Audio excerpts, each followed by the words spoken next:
right. Hey, everyone. Welcome to a new week.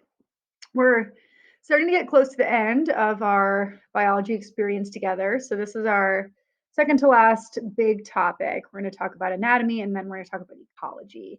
And this is one of my favorite topics. So, I really hope you enjoy it too. I think because it's so applicable to real life and really easy to see how these things affect you every day. It can be really fun to learn about. So, that said, this week you guys have two Edpuzzle videos. One of them is this one with me, and the other one is an Amoeba Sisters kind of quick run through of the different body systems. Just because theirs is 8 minutes, and if I did it, it would be like 80 minutes. So I just gave you that one as kind of a quick little overview instead of me talking about it a bunch. And then next week we'll go a little bit more in depth into just a few body systems and a few specific cells. But this week, we just have kind of a quick little overview. So I wanted to start by talking about the difference between anatomy and physiology because they're different but similar. They're both different sciences. If you take a course in college that's about anatomy, my course was anatomy and physiology together at the same time. And usually it's pretty hard to talk about anatomy without talking about physiology, but it is possible. So, anatomy is studying the structure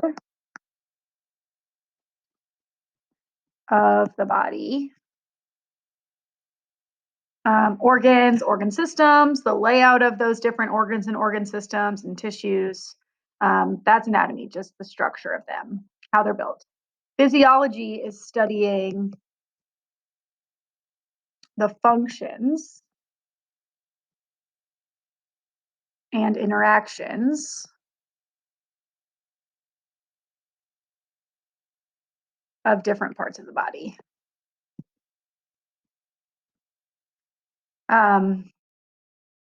So like how your heart pumps blood would be physiology. How your lungs breathe would be physiology. How your digestive system breaks down your food and then gives the nutrients to your circulatory system to spread those nutrients around would be physiology. So a lot of times people think they're really interested in anatomy, but actually what they're really interested in is physiology. And again, usually they go kind of together, but not always. You can just take a physiology course or just an anatomy course. Okay, so I'll just say this, that this unit is titled anatomy, but really it is anatomy and physiology together. We're doing both. Okay. The other thing I wanted to cover in this video is how humans and really all multicellular animals are organized, how their bodies are organized. And we're organized kind of in a hierarchy or levels that get increasingly complex, and starting with the smallest unit of life, cells.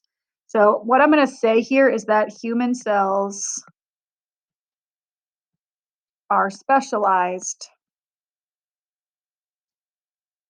for specific functions.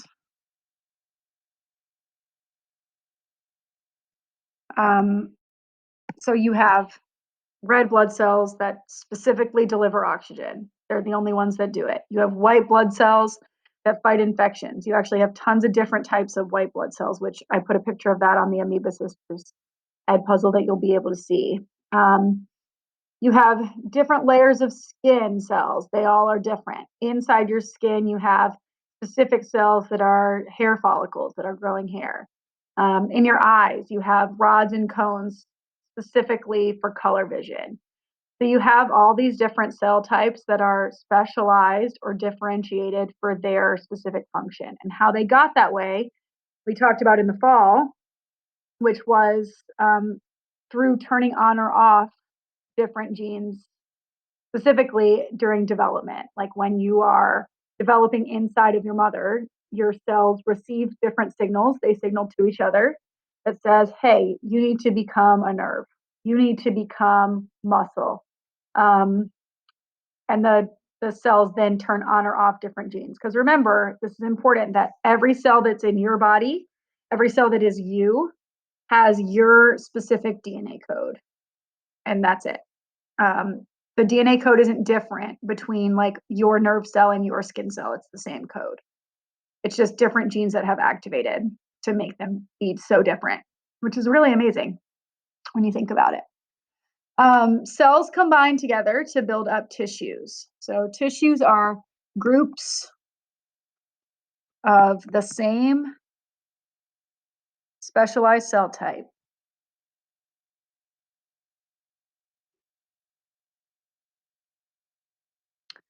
working together to perform a function. So a bunch of skin cells working together equals skin tissue, dermal tissue. Same thing in your bones, same thing in your heart. So just to be clear, like your tissues are not actually organs. They're just groups of cells that are the same type of cell that are combining together to make their job easier. Because remember, cells are super, super small. So they need to actually have many of them working together to be enough. Your body has trillions of cells, and you're losing them all the time, and you're getting new ones all the time.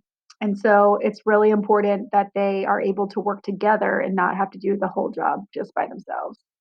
One thing that's kind of interesting is that your blood is considered to be a tissue. It is a transport fluid, but it's actually also considered to be a tissue, um, which is kind of cool. Most of the time, tissues are like solids, but blood is an example of a liquid one. Okay, so tissues build up to form organs. So organs are groups of tissue.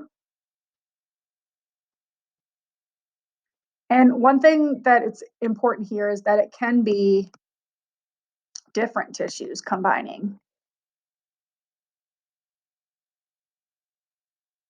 to perform groups of tissues, I'll say combining to perform one specific function. So the body parts that you normally think of are probably organs. Your heart, your lungs, your liver, your stomach, your intestines, your brain, your eyes, your ears, all that stuff is organs for our organs. Um, yeah, so there you go. One thing, like I think this is clear to you guys, but if you're thinking of like your leg as your body part, that's not an organ. That's several organs working together: bones, muscles, connective tissue, blood, blood vessels. It's a whole bunch together, but organs are the units that are functioning to keep you alive. And then what happens is organs combine to form organ systems, which are groups of organs, and there'll be different organs that work together to do specific jobs in the body. So the Amoeba Sisters video that you guys watch will talk about specific organ systems, but there are many. Most probably popping into your head is like your nervous system, your circulatory system, your respiratory system, maybe your immune system. We talked about that a tiny bit when we did pathogens.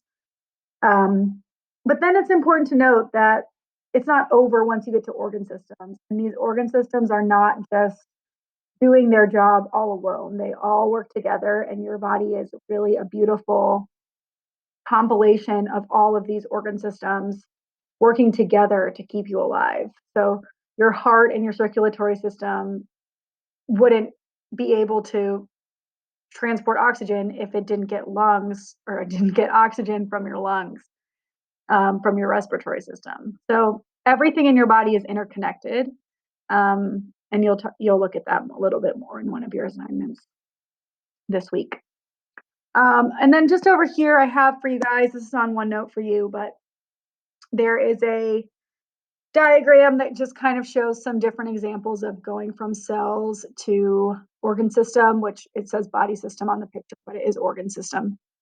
And so you can just kind of see a few examples. There are many more examples, but this is just a few that show kind of how you go from one cell and then you go to a group of the same type of cell. And then you build up to organs and organ systems. And then really all those organ systems would be working together as well to complete the organism, which is you. And then just one final note, plants and animals also have tissues. Animals have organs. Plants, we don't really call it organs, but like a flower is their reproductive organ. But we don't really refer to it that way. But animals also have tissues, organs, and organ systems just like us. So there you go. Okay, great job. I really appreciate you guys. I miss you so much. I'm really sad that we're not going to be seeing each other again before the fall, but I hope everyone's doing okay. And please know that I'm always here for you, whatever you need. Thanks. Bye.